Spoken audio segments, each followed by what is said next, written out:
இன்றைக்கி நம்ம சிறகடிக்க ஆசையில் என்ன பார்க்க போகிறோன்னா, மீனா வீட்டுக்கு வந்துட்டாங்க.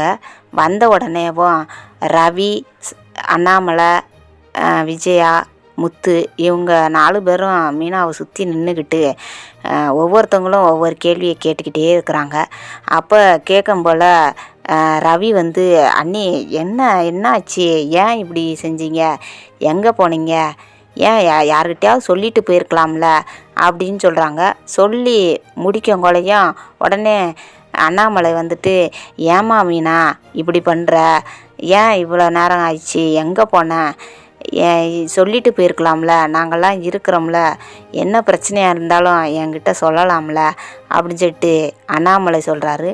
உடனே விஜயா வந்துட்டு, இவ எங்கே சொல்லிட்டு போவா, இவ யாரை மதிப்பா, இவ மதிக்கிற ஆளா நீங்கள் எல்லாம் உங்கள் மருமகன்னு சொல்லிட்டு தலை மேலே தூக்கி வச்சுக்கிட்டு ஆடுறீங்கல்ல, அதனால் மகாராணி எங்கேயும் சொல்லிட்டு போக மாட்டாங்க.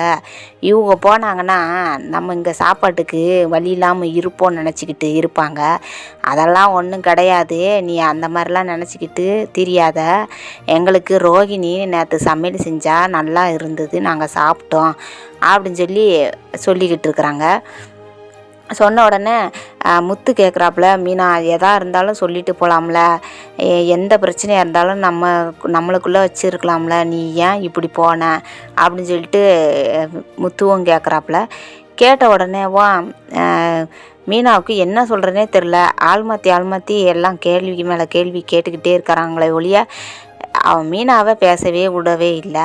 அப்புறமா தான் எல்லோரும் ரிலாக்ஸாக உட்காருங்க, நான் சொல்கிறேன் அப்படின்னு சொல்லிட்டு மீனா வந்துட்டு சொல்கிறாப்புல, நான் வந்து ஸ்ருதிக்கிட்ட சொல்லிட்டு தான் போனேன், நாங்கள் ஸ்ருதிகிட்ட சொல்லிட்டேன் அப்படின்னோடனே உடனே எல்லோரும், என்னது ஸ்ருதிகிட்ட சொன்னியா, இல்லையே அவளும் சேர்ந்து தானே தேடனா அப்படி சொல்லிட்டு ரவி சொல்கிறாப்புல.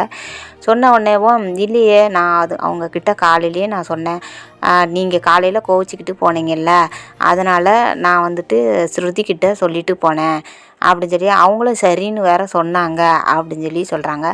ஆனால் அங்கே என்ன நடந்ததுன்னா, மீனா சொன்னது உண்மை தான், ஸ்ருதிக்கிட்ட தான் சொல்லிட்டு போனாங்க. ஸ்ருதி வந்துட்டு டப்பிங் விஷயமா யார்கிட்டேயோ ஹெட்செட்டை மாட்டிக்கிட்டு பேசிக்கிட்டு இருக்கிறாங்க. அது தெரியாமல் மீனா வந்து சொல்லிட்டு போவேன். மீனா சொல்கிற விஷயத்துக்கும் ஸ்ருதி கேட்ட விஷயத்துக்கும் ஒன்று போல் இருந்தனால ஸ்ருதி வந்து ஆமான்னு சொல்லிட்டு கிளம்பி உள்ளே குளிக்கிறதுக்கு பாத்ரூம்குள்ளே போயிட்டாங்க. உடனே சரி நம்ம பேசுனதுக்கு தான் ஆமாம் சொல்கிறாங்க போல் அப்படின்னு சொல்லிட்டு மீனா சொல்லிவிட்டு அவங்க வெளியில் கிளம்பிட்டாங்க. இதுதான் நடந்தது அப்படின்ட்டு மீனா வந்து சொல்கிறாங்க.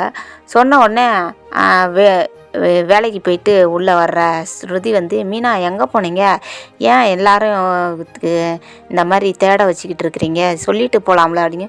என்ன ஸ்ருதி சொல்கிறீங்க, நான் உங்ககிட்ட சொல்லிட்டு தானே போனேன் அப்படின்னு. என்னது என்கிட்ட சொன்னீங்களா அப்படின்னு சொல்கிறாங்க.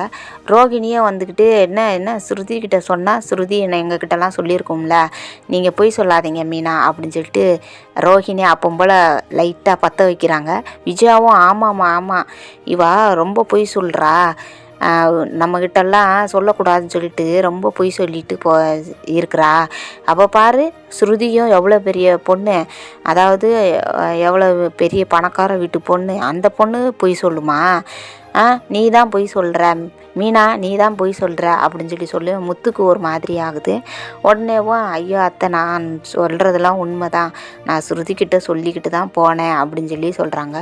சொன்ன உடனே ஸ்ருதி, என்கிட்டலாம் சொல்லவே இல்லை, என்கிட்ட சொன்னால் நான் ரவிக்கிட்ட சொல்லியிருப்பேன்ல, எதுக்கு தேட வச்சுக்கிட்டு இருக்கிறேன் அப்படின்னு சொல்லிட்டு ஸ்ருதியும் சொல்கிறாங்க. உடனே மனோஜ் வந்துக்கிட்டு, ஆமாம் மீனா ஏற்கனவே நிறையா பொய் சொல்லும், அதனால் இதையும் சேர்த்து பொய் சொல்லும் அப்படின்னு சொன்னோடனே மனோஜுக்கும் முத்துவுக்கும் வாக்குவாதம் நடக்குது. 2 பேரும் சண்டை போட்டுக்கிறாங்க. நீ வேலையை தான் அதை மட்டும் பாரு, நீ மீனாவை பேசுகிற வேலையெல்லாம் வச்சுக்காத அப்படி இப்படின்னு சொல்கிறாங்க.